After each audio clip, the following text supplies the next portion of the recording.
Okay, so it's been a little while. Happy New Year, everybody. Yeah, I was gonna say it's almost as if like Christmas happened. Oh my gosh, right? So we are again looking at new prizes from WizKids. This is the Hieracosphinx. Hieracosphinx? Oh, this is I'm just butchering more D&D names. I think officially. Yeah, I was gonna say maybe we should get like a seasoned D&D DM in here to just tell us how we keep messing up the pronunciation. Thank you to the people who actually are putting appropriate pronunciations for this stuff in the comments. I know what was Kliga. I still can't manage that mouthful. Clang. Someone was kind enough to put the proper pronunciation in there, so I will try to make a sticky for myself and stick it on my card. But we're looking at some really lovely. This is a lovely prize model, and for what it is, like I can't hate on a model that's dry brushed. I really can't, because it's nicely done. This is another easy model that you could really just touch up with a little bit of paint on and really elevate. But out of the box, it looks pretty darn good too. So I'm pretty happy. Let's have a look at the movement. This is a pretty freaking agile flyer. I was gonna say, is that the ground side? Because I noticed the ground side was super agile for a walking monster. The ground side is insane. It doesn't really differ from the fly side, except it has a backwards movement as well as a standstill movement. Like it's pretty decent. Yeah, it's fantastic. Like for most flying creatures, what we see is like this high level of maneuverability. They land and they just kind of plod forward, really hard turns that are always red maneuvers, like nothing really good. But here we have a walking flip turn. I don't think we've ever seen that. I think it's pretty cool. Like really, like have we ever seen the ability to do a flip turn while a flying creature has landed? You move forward 3 and you turn around. Like that's because that's what it is. Oh, it's 2. Sorry. Well, you move forward 2, but it's a 2 flip. But like I said, I don't remember that, because usually when you have to change, but you're allowed to change your face if you select a pivot in the road maneuver. But the fact that you can actually move and turn, I think this is a first. I can't speak to any of the wave expansions because we haven't been keeping up with the Joneses on that, because this is the game we play with family, and we're not as competitive with it. But also we kind of steal the models for actual D&D stuff, right? Totally do. They're awesome. They're awesome. They're awesome enough for that. So says my half-orc paladin. Yeah, I said it. Oh my gosh. So we're talking about Seti Ram, which is the named version, and his ability is pretty darn cool. Like anti-magic, obviously. +3 defense against spell attacks. That is pretty sweet, especially if you're going up against people who like to build mage builds. And the unnamed version, which is up there. Yeah, and I mean 10 points for 2 additional upgrade slots, and the upgrades in this pack are fantastic. 9 levels, though. 7 extra levels and an additional evasion. Well worth it. Well worth it. So I mean, you'll definitely want to be taking the named version of it. He's allowed to take 4. Honestly, I think of the 5 tokens he has, all 5 of them are fantastic. Let's start with the nice and easy one. It's a 1-point cost called Corruption. Basically, he is allowed to place an evil token on something of his choice during the setup play, which basically allows you to take a dragon that would be faction unavailable to your faction, play him as evil for the duration of the game, 1-point upgrade. Are you saying that WizKids allows for faction mixing, Nathan? I am saying no such thing. I am saying that this Sphinx is able to confuse the faction purists. Fair enough. No, super good. That's really cool, and I think that, like, I like the idea of, like, this is one of those things where, kind of like in Attack Wing where they had the, Officer Exchange Program card.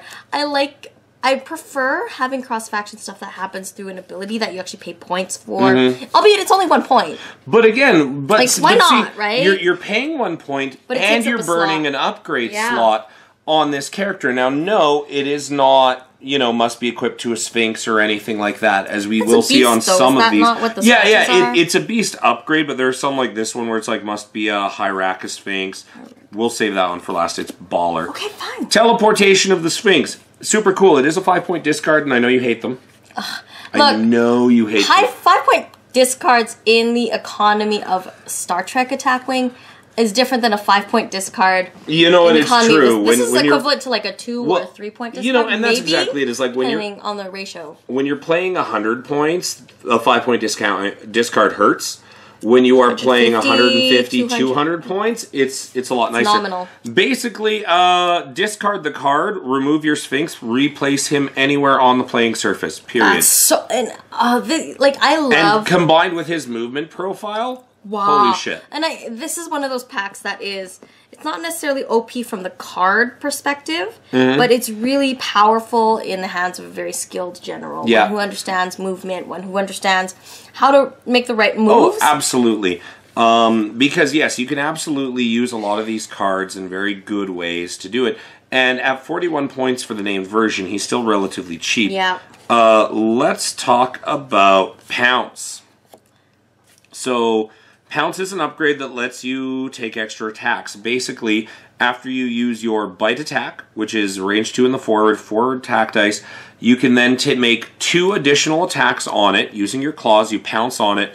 They are at -2, so you're only rolling 2 dice. He gets to do their defense and their evade on all of them, which means that he's not so good at hunting big game. You know, you're not going to be using 2 attack dice versus an armored dragon with big evade, because you're just not going to do anything.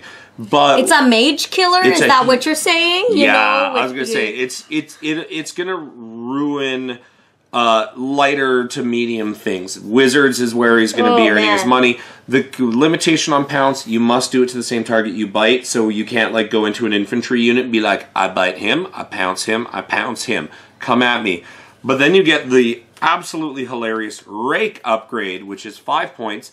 But what it does is it juices up your Pounce, so you get to make 2 more attacks for a total of 4. Oh my god! They are all still at -2, but like that's where I say where it's just like you pick a wizard and you're gonna kill him because you're trying to destroy their armor before you do additional attacks. Absolutely, which is nice because you're doing the 4 dice attack with your bite, and then you're doing 4 different pounces on the same target. So it's just like single target damage on something that's not hugely survivable. You should kill it. Yeah.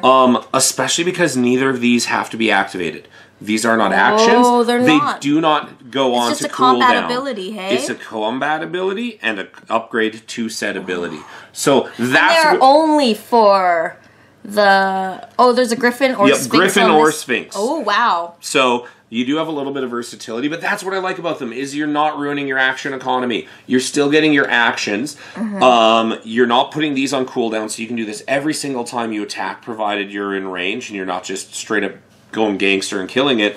And then we get, I would have to say, the all-star of this pack. And this is good so far. This is really good. This is what I'm saying. The creature itself is really great. I love its movement. I love its natural abilities. You can see how it's built, though, specifically to hunt magic users. Oh, absolutely. It gets the +3 defense on magic, you know, and it's not... Yeah, it's going to struggle against something like a frost giant or a dragon.